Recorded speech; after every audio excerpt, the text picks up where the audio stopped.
Nous allons voir quelles sont les principales règles pour s'installer en pondeuse en circuit court. Ces règles concernent d'une part l'élevage et d'autre part la commercialisation. Concernant l'élevage, il faut tout d'abord faire quelques déclarations administratives. À la mairie, d'abord, pour être informé de certaines mesures en cas de risque influenza aviaire. Ensuite, auprès de l'établissement départemental de l'élevage si vous avez plus de 250 poules. Enfin, les poulaillers doivent être déclarés auprès des services vétérinaires, des DPP ou des DCSPP via le CERFA 13989. C'est cette déclaration qui entraîne l'attribution d'un numéro de bâtiment INUAV. Il faut ensuite déclarer son vétérinaire sanitaire, sauf s'il y en a déjà un sur l'exploitation pour une autre production animale par exemple. Cette déclaration se fait via le CERFA 15983-01. Puis viennent les règles de biosécurité. Ce sont les règles sanitaires concernant la partie élevage, permettant de limiter l'arrivée, la sortie ou la transmission en interne de pathogènes, notamment salmonelle et influenza aviaire.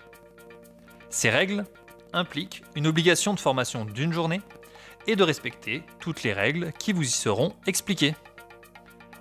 Ces règles concernent tous les élevages dits commerciaux, même à partir d'une seule poule. Prochain point, les fameux contrôles salmonelle, l'un des principaux risques sur vos élevages. Deux cas se présentent. Si vous avez moins de 250 poules et que vous ne passez pas par un centre d'emballage d'œufs, c'est assez simple, car les contrôles ne sont pas obligatoires, mais recommandés de temps en temps pour s'assurer du statut sanitaire de l'élevage et donc de ce que vous vendez.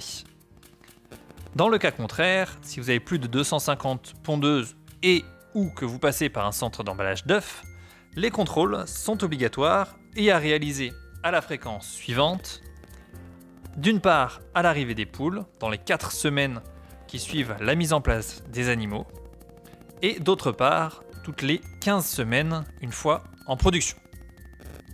Ces tests sont à réaliser la première fois avec les services vétérinaires ou avec votre vétérinaire sanitaire. À noter également la possibilité d'adhérer à la charte sanitaire pour être indemnisé en cas de contrôle positif salmonelle. Un cahier des charges spécifique existe et demandera quelques aménagements en plus de la biosécurité.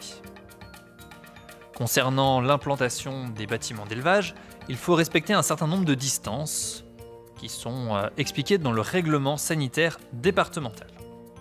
Les données qui vont suivre sont celles par exemple de la Drôme et de l'Isère, qui stipulent qu'il faut être à 50 mètres d'un tiers ou d'une zone de loisirs, à 35 mètres d'un cours d'eau, plan d'eau, forage, à 10 mètres d'un fossé. Dans cet exemple, ces distances concernent bien les bâtiments et non les parcours. Concernant les permis de construire, ils sont obligatoires à partir de 20 mètres carrés de bâtiments, même si ceux-ci sont mobiles. Ici, on voit des exceptions dans certaines communes. Voici donc le résumé des principales dispositions qui concernent la partie élevage. Nous allons maintenant passer à la partie commercialisation. La question principale à se poser est la suivante: est-ce que je dois ou non passer par un centre d'emballage d'œufs? On distingue deux grands cas. Dans le premier, j'ai moins de 250 poules pondeuses et je fais de la vente directe exclusivement. À ce moment-là, pas besoin de passer par un centre d'emballage d'œufs. Dans le deuxième cas, j'ai plus de 250 pondeuses ou alors je fais de la vente indirecte, même si cela ne concerne qu'une partie des œufs. Il me faut alors passer par un centre d'emballage d'œufs. Dans le cas où je n'en ai pas besoin, les démarches sont relativement simples. Il faut faire auprès de la DDPP une déclaration d'exemption de classement des œufs qui correspond au CERFA 15296. C'est avec ce CERFA que vous sera attribué un code producteur à marquer sur vos œufs. Cela donne alors le droit de faire de la vente en vrac uniquement, de la vente d'œufs marqués sauf en cas de vente à la ferme, et de les vendre dans un délai de 21 jours après la ponte. A noter quelques affichages obligatoires à faire sur le lieu de vente. Nom et adresse du producteur, mention du numéro inscrit sur les œufs, mode d'élevage, date ou période de ponte de l'œuf. Dans l'autre cas, en cas de passage par un centre d'emballage d'œufs, il faut concevoir ce centre et le faire agréer par les services vétérinaires des DPP ou des DCSPP. Ceci est à faire avant le démarrage de l'élevage.